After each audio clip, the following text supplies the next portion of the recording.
Welcome to everybody. My name is Helen Ramirez. I'm the Deputy City Manager here at the City of Brownsville. Welcome. Thank you so much for taking the time in your busy schedule to be here. I think this is an important part. Participation, I think, is number one in any code rewrite process or code development process. Without your participation is important. One, because we need to listen to what you have to say and the great ideas you have. And I think the transformation of any code rewrite without the participation of the community is not the right way to go. So this is an important part of this process, and we want to hear from you, and we're very happy that you are here with us. We have Commissioner Cowan is here. I think he wants to say a few words, and we also have Commissioner Golonsky, who's there in the back if you want to say hi. Thank you, Helen. Like she said, I'm John Cowan. I was elected this July, and during my campaign process, the number one issue that people spoke out about was the permitting process and just the pain everyone feels in trying to get things done in the city. This is our second hearing or public forum that hopefully will get momentum into getting to where we want to be. And I want this process to be stakeholder driven. And like Helen said, I'm not a code expert, but you guys know what you guys want in a permitting process and what we want our code to look like. So thank you for being here, and I'm going to turn this over to Fries and Nichols, to Chance. All right, we're very happy that y'all are all able to make it out tonight. How many of y'all came to the meeting back in September? All right, so we got a few repeats, so that's good. So what you might recall from that meeting is going through some of the discussions about the development code, who's going to be involved with it, some of the steps we're going to be taking along the way. So at that meeting, you met Dawn Warwick previously. Hi, Dawn. But we also have some additional members of our team that are here for this. We have Jana Rina and also Mike Houston. And then Eliana back there in the back. That's kind of our complete team for this project. Jay and Mike bring a particular expertise in downtown, which is why they're here, and they're really going to be kind of running the show today for our team. So to give you a little bit of background, we really love downtowns. They're one of our favorite areas to work in because it's the heart and soul of communities. And we've done this throughout the state of Texas, and we've done this throughout the nation. On the left-hand side, you'll see just kind of a sample of some of the work that Jay has done with her group, Livable Plans and Codes, and Mike Houston. And then on the right-hand side, you'll see some of the work that we've done at Fries and Nichols. So we bring a lot of experience from a lot of different places, and we're just really excited to be here. We're excited to see this many people that love downtown Brownsville because we're kind of falling in love with it ourselves. I think Dawn definitely has over the last 3 months. So this is part of the Unified Development Code process. So what this means is that we're looking at all of the development codes that are involved in Brownsville, and the downtown codes are like a little sample out of that because downtowns are different. You can drive around downtown and then drive out to, say, Morrison Road. You can tell there's a difference, and so that requires some special treatment. We did have this meeting back on 23rd and 24th. Had over 70 people there, which is a great turnout for an initial kickoff meeting. And we got a lot of great takeaways from that. What we learned about the people of Brownsville is, one, y'all are excited about where Brownsville can go in terms of its potential and optimism and willingness to consider change. In a lot of places we go, people have this fear reflex. You don't have the fear reflex here, so we're very excited about that. We saw a lot of emphasis on issues of not so much how a building is used, but what it looks like and what it feels like. How does it interact with the world around it? We heard a lot of emphasis on mobility and transportation and making sure that we balance out the need for personal vehicles with busing and transit, with bikes, with walking, kind of the whole range of ways people get around. We heard a lot about housing choice and the need for diversification of housing options in Brownsville. And so we take all of that, we kind of start feeding it into the system, so to speak. And over the next, I think at this point, 10 months or so, we'll be drafting a completely new set of development codes for Brownsville, of which downtown's going to be a part. So that's why you're here today. And with that, I'm going to turn this over to Jay to take it from here. Thanks, Chance. Again, my name is Jana Rina. I'm a principal with Livable Plants, working with Freezer Nichols, Chance, and Helen, and we've just had a great time working with you all and kicking this project off. And again, as Chance talked about downtowns, why are downtowns so wonderful? Why do we love downtowns? Any place, any beautiful city you visit, you look at the heart of the city and look at downtown and kind of get its character. And if you look at the picture on the left, that's Elizabeth Street. I think in the early 1900s, I don't think you had a lot of cars.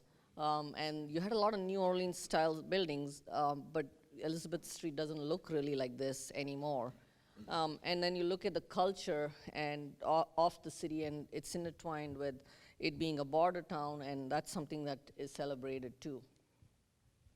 And there are a lot of civic destinations in downtown. City Hall, your Market Square, these plazas, they speak to the culture of the city with the new Performing Arts Center, everything that's being done. The city has had a lot of investment in downtown. If you go look at the bottom line, it's $57 million of public investment, which is pretty tremendous, especially coming out of the recession the past few years. It's just amazing to see a lot of this rehab coming to fruition. And with the new direction of the city, it's really looking at how all the different parts of the city work together in sync. You're looking at infrastructure, you're looking at economic development, you're looking at codes. It's really bringing all those pieces together. It's really a business plan for the future of the city, so you put the city on a sustainable path and tie all these different things together. And downtowns are a part of that too. And if you think about all the great things that are already happening in downtown, there's a lot of activity.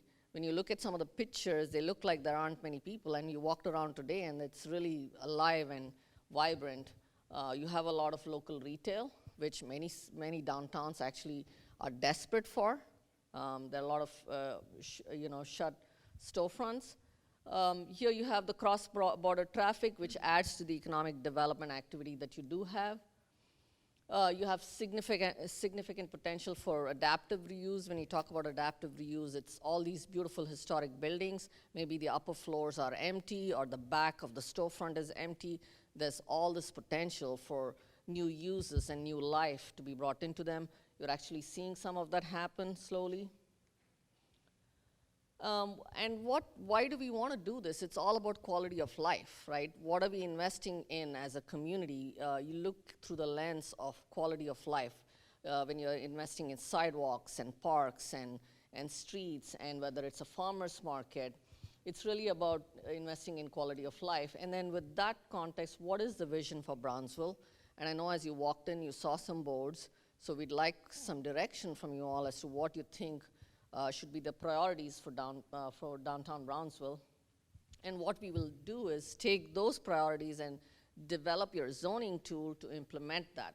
So zoning is just a tool, right? I mean, what is your vision? Ultimately, you don't want to be doing zoning as the end in and of itself. It's what is the end result that you're going to bring together. And we want to really then align the public investment with the private development potential. So that way, the zoning works as a de facto master developer that brings both these contexts together. So with that, we talked about the vision for downtown. What are the different ideas that we are considering for downtown? One could be better streetscapes. Can we do a better job of some of the sidewalks, having some shade, improving pedestrian amenities, maybe it's street lighting, because it's not very safe at night, better crossing facilities, etc. Maybe more bike facilities in downtown. Maybe it's housing options, more loft living, possibly adaptively reusing some of the historic buildings. Maybe there's new construction, new apartments, new townhomes, new live-work units. And more retail and restaurants. I think you already are seeing Market Square and the resurgence of some great restaurants, and that can be a catalyst for more attractive restaurants that can create this hangout factor that people just say, hey, let's go to Market Square for Friday evening, then we'll go decide where we're going to have lunch.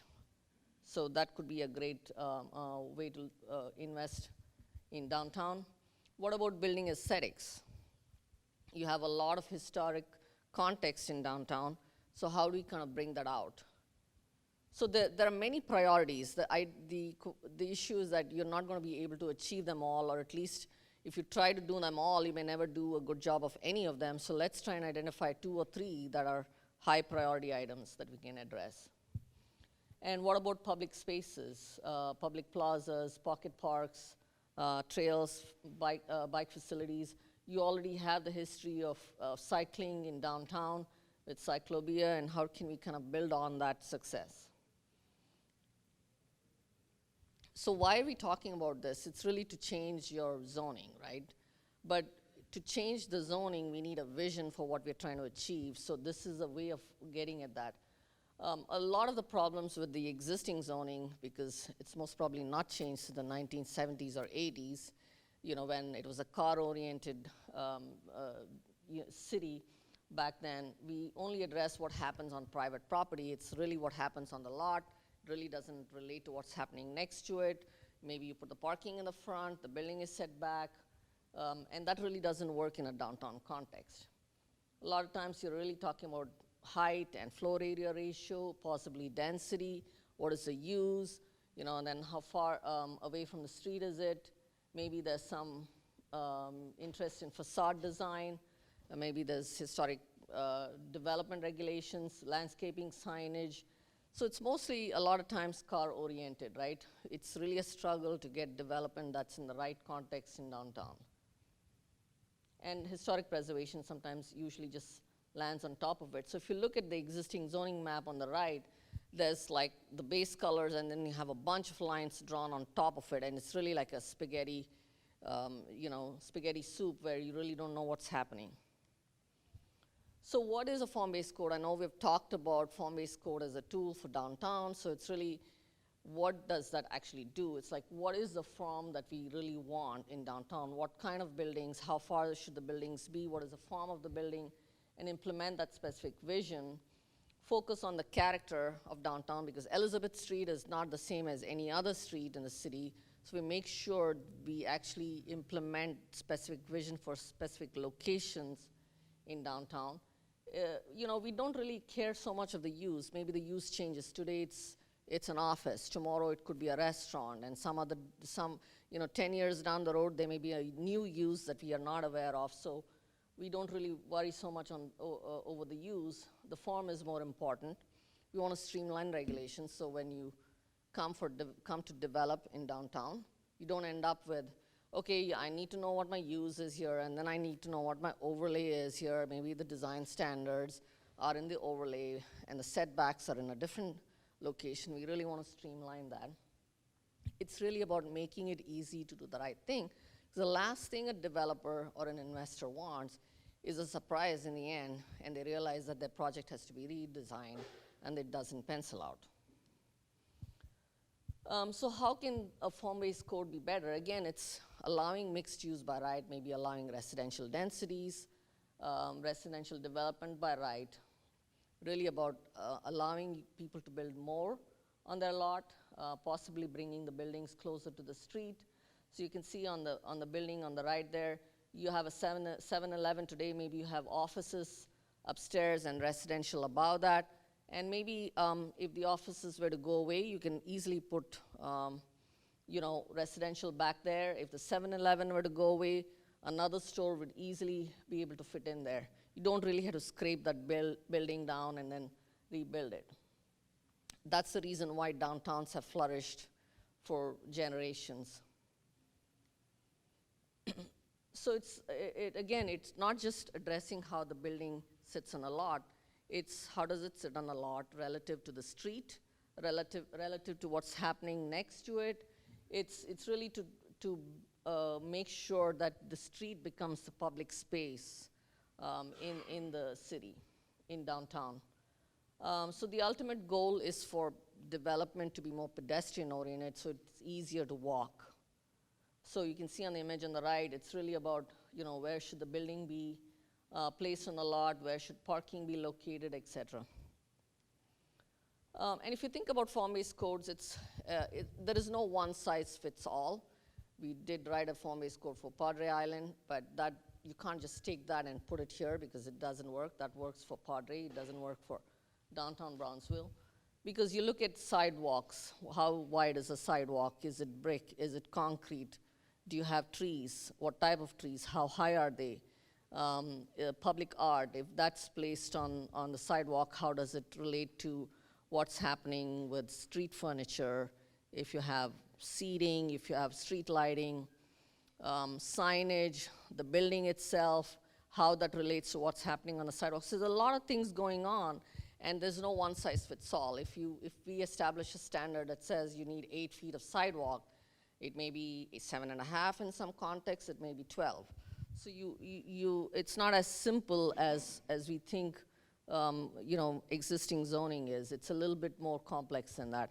And actually, we have a little kind of quick presentation that Mike kind of invented this tool, which is, if you think of a thermostat that establishes temperature and how comfortable you feel at home, think of the thermostat as what's your comfort level on a form-based code, on a code for downtown.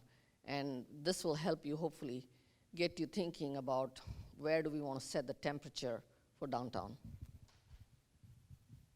Thanks, Jane. I think you just gave half of my presentation, so. She explained it very well. So this, as she said, this is called a formostat. And having worked on a lot of form-based codes, sometimes it's hard for people to understand what a form-based code is and how it's different from a regular zoning code. And I started thinking, well, form-based code, it can do a lot of things. It can do very basic things from an urban planning standpoint. And then it can do very specific things all the way up to an architectural standpoint. So I thought maybe if we break it down into degrees, it's going to be easier to understand. And once we break it into degrees, we start thinking about a thermostat. So it's not like a light switch, which is like one size fits all. It's either on or off. It's more like a thermostat. And once you start there, you can start breaking down the code into its various settings. So we're kind of starting with this as kind of the conventional zoning, which really specifies more the use of the building and not so much how the building relates to the street and the sidewalk. And so that's kind of our 0 degree setting. And in the first degree, we start looking at how the building is placed on the site. So if you were looking at a vacant lot in downtown Brownsville, you would probably not want a suburban 7-Eleven to plop down there with a building set way back and a big parking lot. So downtown, we would say, well, let's bring the building up to the front. If we have parking, we'll put it in the back. So that's the most basic thing. And then we start going through the rest of the degrees of the formostat. You start looking at how the site is developed. Where is the entry? So if you put the building on the front and it's facing the downtown sidewalk, you don't want the only entry to be on the back, just on the parking lot. So that's what we call the 3rd degree. And then you can get into more details. You can get into what we call the frontage type, whether it has these nice slender arcades that some of the buildings in Brownsville had or used to have, the articulation, window and wall ratios. And at each degree, it gets a little more specific. So that's what we're going to try to determine with the city and with you all is where is the comfort level? How far do you want to go in the code? Do you want to be very general and just take care of the basics, or do you want to go a little further? And the nice thing about and I'll keep going here, the last degree, the highest degree, we would say is kind of historic preservation, where if you have really historic buildings, you want to make sure that those are treated well. And here are all the degrees lined up here. You can see it starts from an urban design standpoint and goes all the way down to architecture and preservation. And then we want to help find what is your comfort level. So each community, kind of like at home where some people like it at 65 and some like it at 75, we need to figure out what is the right setting for Brownsville. These are some example projects that kind of do a range, projects that I'm familiar with. I live in Florida, and these are all Florida, all but one are Florida projects. But some are very basic. They did a new code for Miami that just took care of the basic urban design. And then you go all the way up to a resort community like Alice Beach, where you can see there's a lot of uniformity and a lot of restrictions. So I don't think we want to go that far with the code here, obviously. The other advantage of a form-based code is that you can have a higher degree code in one community or one part of the city and maybe a lesser degree code in another. This example shows how you might have a higher degree code in the Main Street area, or maybe it's around the Market Square area, but maybe around the edges you kind of relax the code and allow a little more flexibility. So there's a lot of overall flexibility built into the code. So I hope that helps understand the code a little bit better and how it's not a one-size-fits-all thing. We're going to try to calibrate it for Brownsville and for the different areas of the downtown as well. Back to you. So now we can stop talking and get you to tell us what your vision for Brownsville is. So this is where we are going to have a mapping exercise, and we have, do we have facilitators on every table?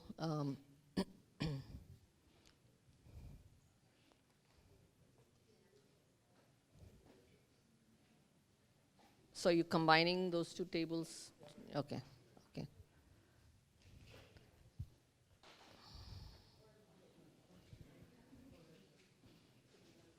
So is there any table that doesn't have a facilitator?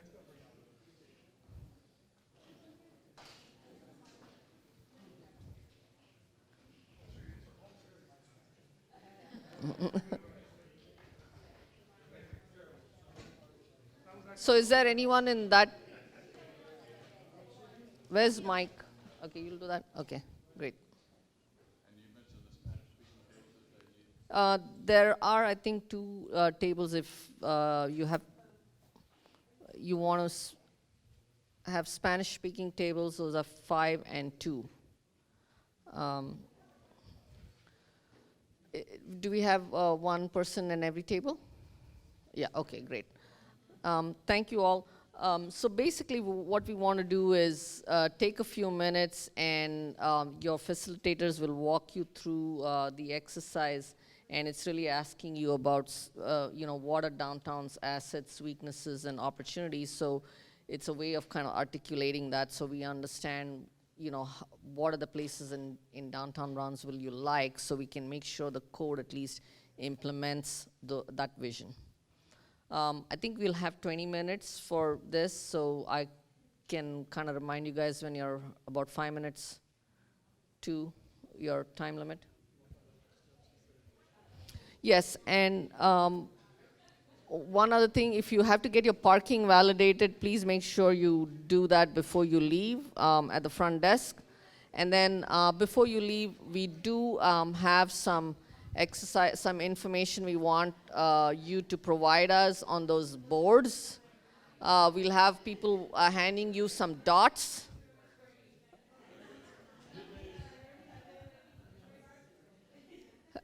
Just a second before you guys break out into your discussions, there's a dot exercise on the table, and there's also a dot exercise out in the hallway there.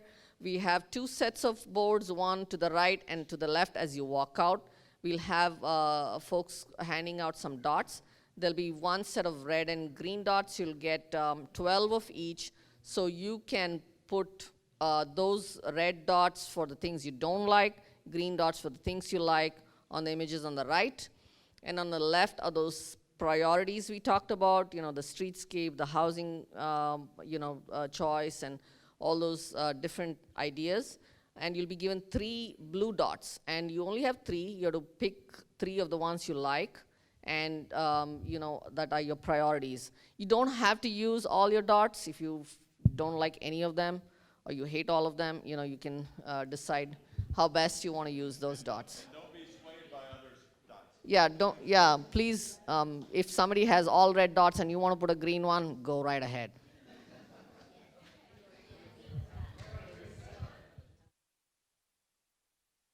Everyone's attention for a second, please.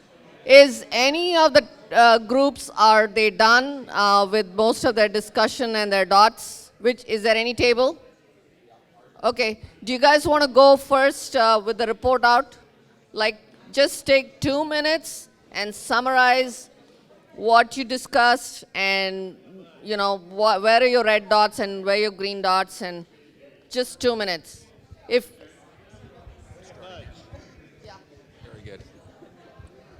So we're Group 4. I'm Roy de los Santos. And our group, some of the things that we think need to be addressed with regard to downtown include parking, security so the people feel safe, tax incentives for more development, lighting, digital options for parking meters, and improving the sidewalks in downtown. Some of the things that we really like include the attractions like the museums, the historic buildings, the Midi-Cultural District, the zoo, all of those components, and the fact that the city of Brownsville worked so hard to keep Cameron County as part of downtown instead of having them move out of the city. Those are the types of things we need to be doing. And I think, did I miss anything from our group? Excellent. Thanks, Roy. My pleasure. Thank you. Thank you. So which is the next group? And we would like you to keep it as short as the first group. You guys are ready? Great.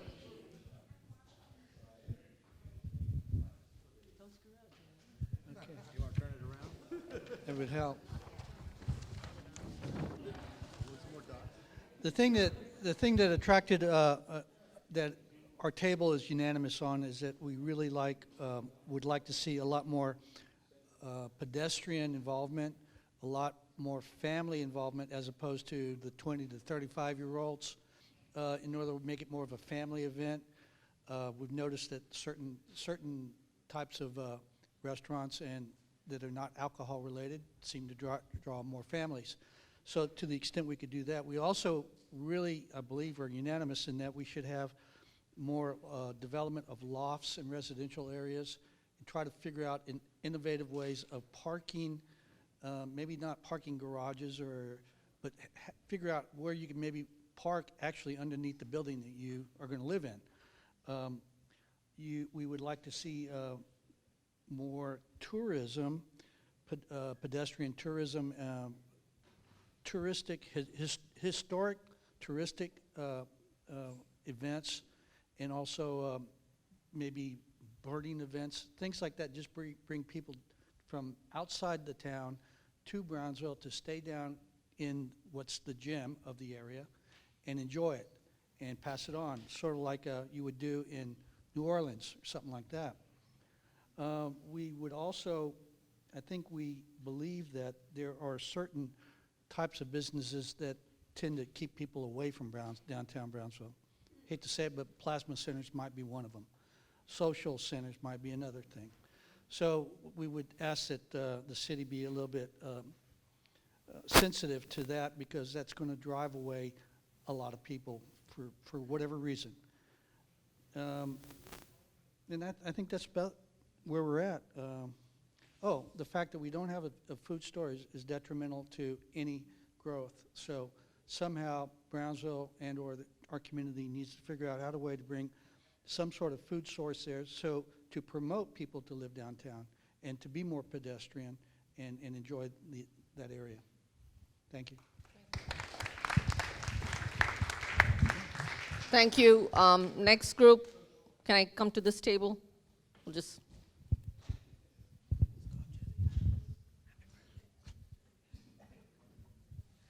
Hi, everybody. Happy to be here. I'll mention a couple quick things from our group. On the positives, what are the amenities of downtown? A couple of things we mentioned were obviously like the nice green spaces that are kind of adjacent to downtown, like the parks and the resakas. Also, there's a couple of like the collective memory of spaces, like Market Square being redeveloped. There are some other places around downtown that can be capitalized off of that. We also then talked about, one of the more interesting discussions we had was also about residential, how that's really critical, and the potential of residential, especially with what the Housing Authority is doing. And then we talked about streets as public spaces. Our named streets are kind of a positive right now. They feel really good and they have nice heights of buildings surrounding them. But then our numbered streets is a little bit more of a challenge because they're usually not quite as open to the street, and those right-of-ways are a little narrower. So a potential there for improvement is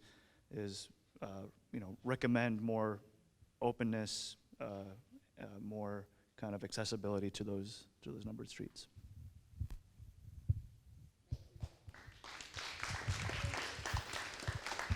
Thank you. So we'll go to table 5 here. Who wants to? Come on. I'm going to have to call on you guys now. Bueno, una de las cosas, let's go. From the cathedral, I think the cathedral celebrates 160 years. It's the oldest building in downtown Brownsville, in my opinion. But it's sort of separated from the rest of the town. How do you integrate and make Brownsville more, you know, si quiere decir Latino or más, you know, estilo español, things like this.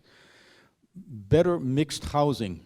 There's no one around here. It's like they've been abandoned, you know. I mean, where is the housing? No one, there's no people living there. You know, people come down Saturdays and Sundays for a cervecita, but leave. They have to have some sort of a mixed housing. Housing for the aged.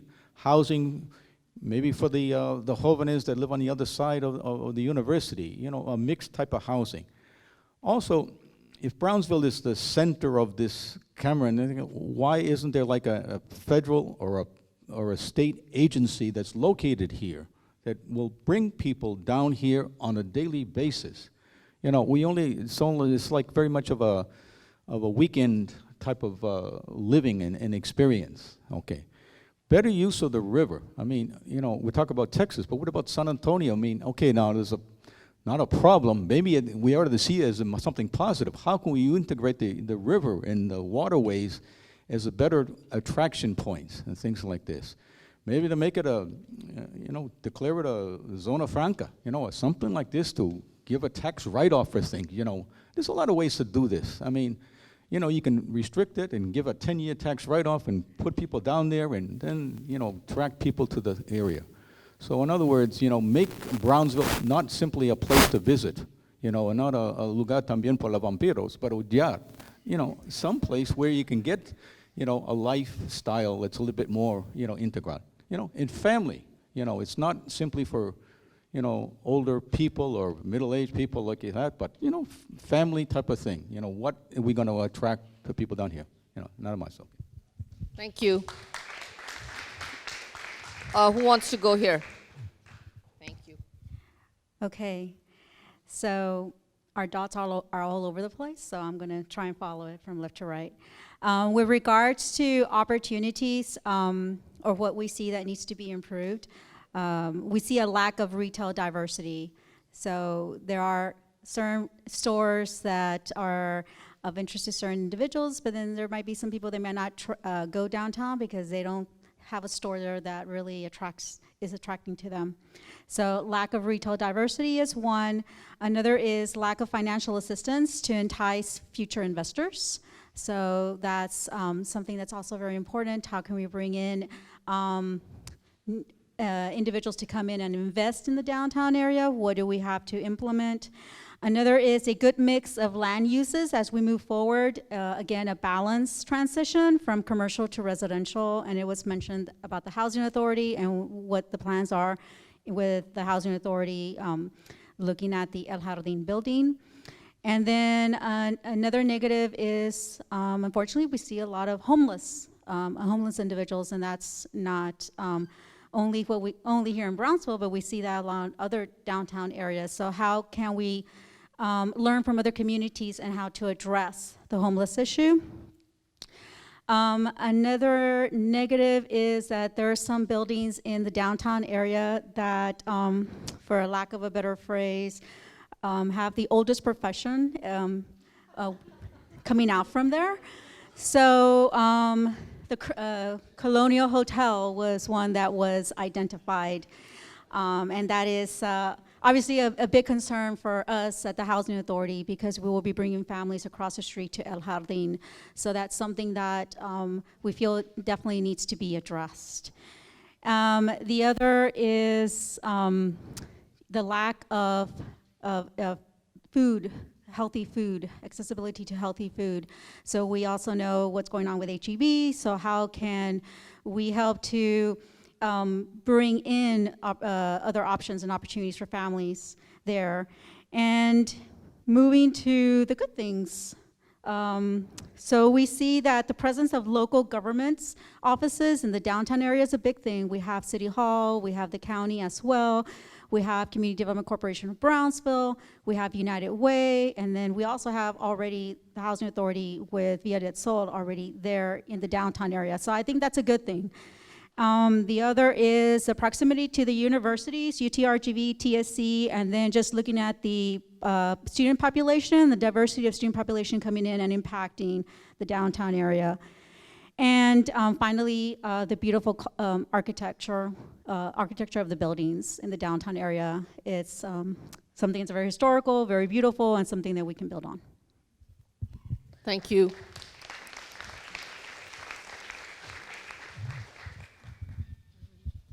Hi, I'm Denise Edelman. Let me know if I get too loud. I can project fairly well, usually. All right, so our group is number 2, and just for some, I guess, perspective on where we planted our reds and our greens, red to us was something that we defined as potential, right? So I know red usually picks up that flag, but for us it was really that area that we wanted, you know, really that potential to shine because we saw it there. And then green is somewhere where we've already seen some improvements and we're just sort of glad that it's happening. Right? So then, other than that, I'm just going to get down to it with our bullets. We did focus on initially what exactly is that downtown boundary. We do have the regular, you know, sort of rectangle in the middle, right, which is our sort of commercial realty area. But then we also extend as far as Palm Boulevard, right? And then we go as far north as, you know, that federal courthouse building, et cetera. And so that's just something that we wanted to sort of put out there, right? What is the definition of downtown as it pertains to Brownsville and, you know, Brownsvillians, right? And then we also spoke about housing stock. We spoke about the Majestic and, you know, Palm Boulevard.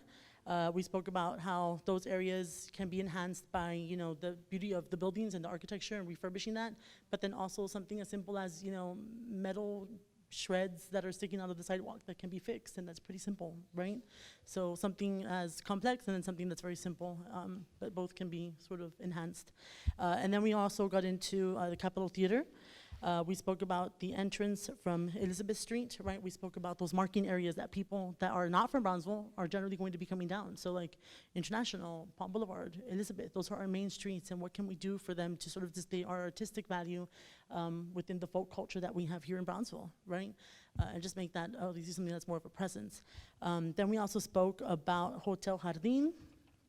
Let me just sort of pick this up here. We spoke about Washington Park. You know, we have Sombrero Fest there every year, and yet all the money that comes from that, we're sort of like, where did that go? Because the park sort of just stays the same, right? So maybe making that a little bit more beautiful. Keep Brownsville beautiful, huh? And then we also have residential co-ops, community co-ops, right? Thinking about things with regards to that, like Tacoma and that community out by Washington, D.C., and how they have a lot of community co-ops that people invest in, the locals invest in. So it's not necessarily just focusing on outside investors that are able to come in and build beautiful restaurants, but also how do the locals thrive when they have the opportunity to invest in their local vegetation, in their local, you know, businesses and arts and stuff of that sort. So being able to do that and to not have to do it at such large scale either, right? But just in the way that, you know, I can thrive and I'm local, right? And then we're also looking at parking in the Immaculate by the church, right? So I'm glad someone already mentioned that as well, because we definitely saw the potential there and, you know, the landmark that it is. And so other than that, that's sort of where we were at. Oh, one more thing with regards to universities. I'm glad you mentioned that. One of the things that we spoke about was, you know, that First Fridays, right? Great event. I think it's fantastic, and it brings a lot of artistic, you know, potential and markets and whatnot to the region right now. One of the things that we spoke of was that, you know, university fellowship that we have, and maybe even creating free shuttles for students from the Edinburgh area to be able to come here on First Fridays, right? And that already then enhances that market as well as enhances, you know, the community at the university here locally. And that's something that we can kick off, you know, sure, pretty soon or et cetera, or something that's a lot simpler to, you know, enable. So yeah, that's us. Thanks. Thank you. Sorry. So who's gonna go here? Okay, I'm Edmundo Gonzalez, and we got a list. To start with, the El Jardín Hotel. Something really has to be done with that. And the sooner the better, because that building, I've been here since 1979, and I don't think they've had a tenant since. I don't know, does that mean anything to anybody? It's horrible. We also talked about quite a bit on the access from the freeway to downtown Brownsville on 12th Street. Can we have something other than jails en route? There's something that needs to be done. We need to, or maybe we can make their facades more interesting and more appealing. I don't know. Not the comfort issue inside, but that's. We also talked about the area. I guess I don't know if it's going to be called Gene. The street. They're trying to McNair Street, but that area has changed in its land use because the area right behind that street had a railroad track through it, and the railroad track, of course, went into Mexico. Now, when there's no more tracks in there, there's no more major cargo traffic, but the buildings and warehouses are still there, and something needs to be done to change that somewhat. We also talked about the access on 6th and 7th Street down into the Amigo Land area. Amigo Land is growing and changing in land use to an educational facility, and we really do need to expedite the traffic from the freeway into and back from Amigo Land. And there's some nice buildings in that area, and there's even a little community and an elementary school, I think, or middle school in that area that is appealing for some growth. What else did we have? One thought I had a little while ago while we were preparing for this, maybe some of these really old and historic buildings, maybe we ought to be able to change them into like a bread and breakfast. Can you believe some tourists coming down and being able to not only look at the buildings, but maybe spend the night there. I don't know how many of you have been through Rio Grande City, and they got that hotel there on the highway, and that is interesting. My wife and I have talked about spending the night over there, and I said, you know, they say there's ghosts there. Maybe we better not. But anyway, we could start stories, I'm sure, and make it interesting for our tourists. What else? The Dancy Building, that's something that also needs to be worked on. Linear Park. Washington Park could certainly be improved. It's really nice, and it gets trampled to death every Charo days, but it needs to be improved. And of course, doing whatever we can to support the zoo. Thank you. Thank you. Again, this is the last table, I think. Are we saving the best for last? No pressure. My name is Gianna, and I'm very excited to be here. I love Brownsville, and I'm so glad you do too, because you probably wouldn't be here otherwise, unless, I don't know, you're being paid to be here. I'm going to take you through our very brief conversation that we had using bullet points. We started talking about the special places, our favorite places downtown, and you're going to hear how diverse our answers were, and that's going to wrap into what I'm going to say our vision is for downtown Brownsville. We love the cathedral, right? The oldest cathedral, Immaculate Conception. It's beautiful. We love Rutledge Burger. That's basically an alley because it's nostalgic for us, and they have delicious, greasy burgers.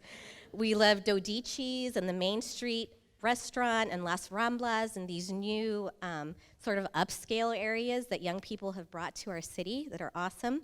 We love Market Square, which has received numerous awards, which we've seen in the news. We love the post office. I like that it's never busy, and it's a beautiful historic building. We love the farmers market and how family friendly that is, and we love the historical architecture of many of the French style buildings that we have downtown. So we talked about affordability and the importance of accessibility, and not just with investors in downtown, but also clientele. So we see with these new investments that have been made with these really nice restaurants that they're awesome and that they're thriving, but they kind of cater to a certain population that is not the majority of what our city looks like. So we talked about the importance of finding a balance in that. Yes, we want to cater to the upscale clientele because we want to bring in travelers and visitors to Brownsville, but we also don't want to alienate or isolate the majority of our population in the city. So, you know, finding that balance. We said downtown for all. I don't know, maybe even the vampires. We don't discriminate. You know, just being accessible to everyone, pretty much. The green space enhancements, we see pockets here and there, but there's potential for more of that. ADA accessibility. Storefronts could use some improvement, not just these boards when they're closed that kind of slide over the front. That would make a tremendous difference. It's a small thing. Apartment type buildings, residential areas, which you all have mentioned. Yeah, that's what we talked about. Thank you. Thank you. That's a great summary of the discussion. I really do appreciate everyone's time. If the facilitators at each table, if you want to take all the notes and the maps that you drew on, can you just put the table number on there so it's just helpful for us to track them? And then as we go through this process, we just want to tell you about the next steps. We will be working with the city to schedule a downtown code workshop. That's going to be more for the consultants and the staff to kind of put our heads together and actually draft up some technical framework to do our code work based on all this input, and hopefully we'll have another opportunity to check in with you all. And then we'll be developing the code through next spring, and then fold that into the rest of the UDC process that's going forward.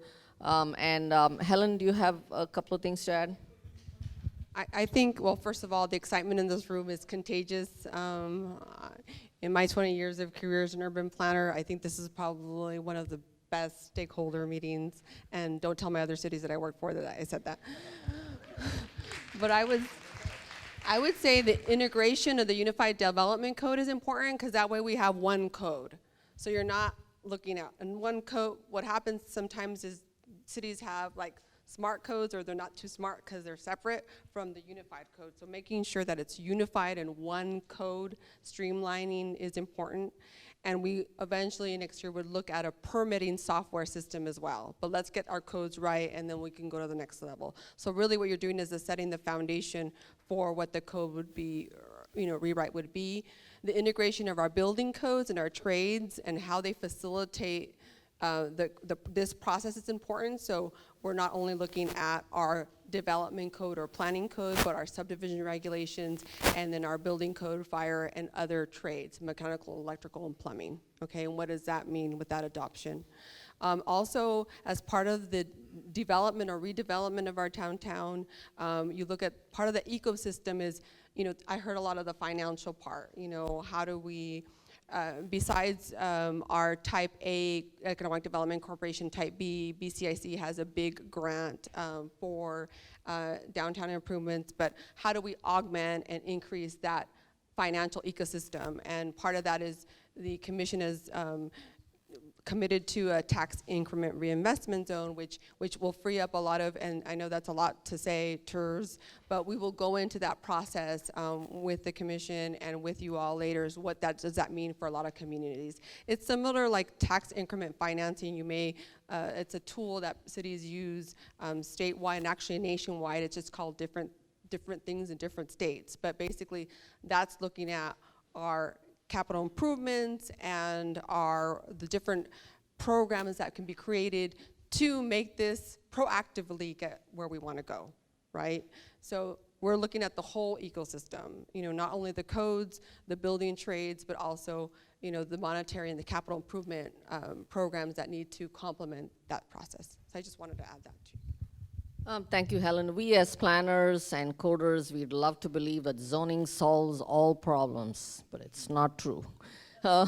So we would like you to have patience as we go through this process. It's going to be an education process for both you all and for us as we develop this code, and it's going to take time to assimilate it, and we would like you to talk to us about the code details and really be involved as we go through this process. But again, the implementation side with the funding is going to be critical. Zoning alone is not going to do everything. It's going to take private investment. It's going to take property owners who are conscientious and are persevere in the process of redevelopment. So it's going to take all parties to make this thing happen. So even though we as planners think we rule the world, we really don't.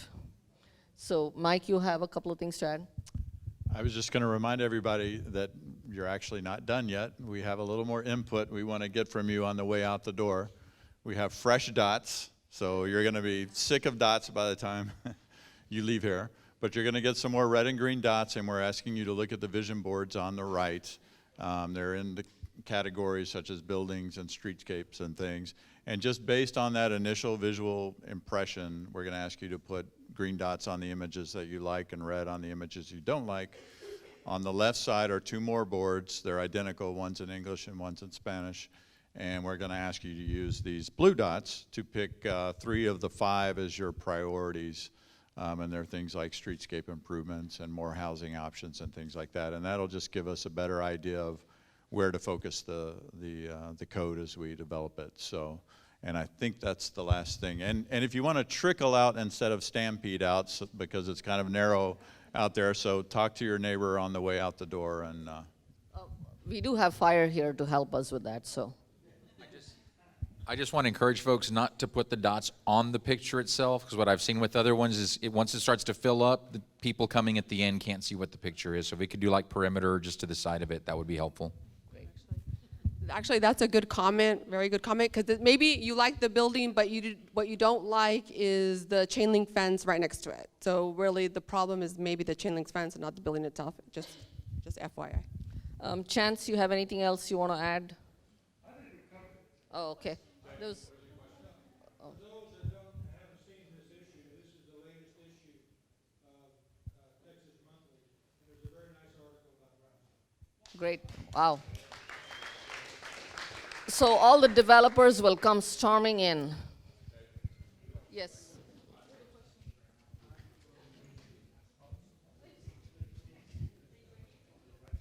I was late, I apologize. But my question is, of all the people here, how many are actual property owners? I see several, but what percentage are here that are property owners of downtown Brownsville? Actual owners of the buildings. I think that somebody needs to concentrate on the actual owners of the buildings and educate them, because all this is great, but until we get the owners of the buildings on board, none of this is going to happen. And that's just, I've lived here all my life, and you got to get the owners of the buildings to come forward, and you all need to educate them as to what's available, financing or zoning or whatever. But until you get the owners of the buildings to buy into this, you know, we just are paddling upstream. Absolutely. Thank you. With that, I would really thank you all and really appreciate your input, really taking your time on a busy Wednesday. And I know tomorrow is going to be Halloween, so happy Halloween and good night. So also please visit us at www.buildingbrownsville.org. So buildingbrownsville.org.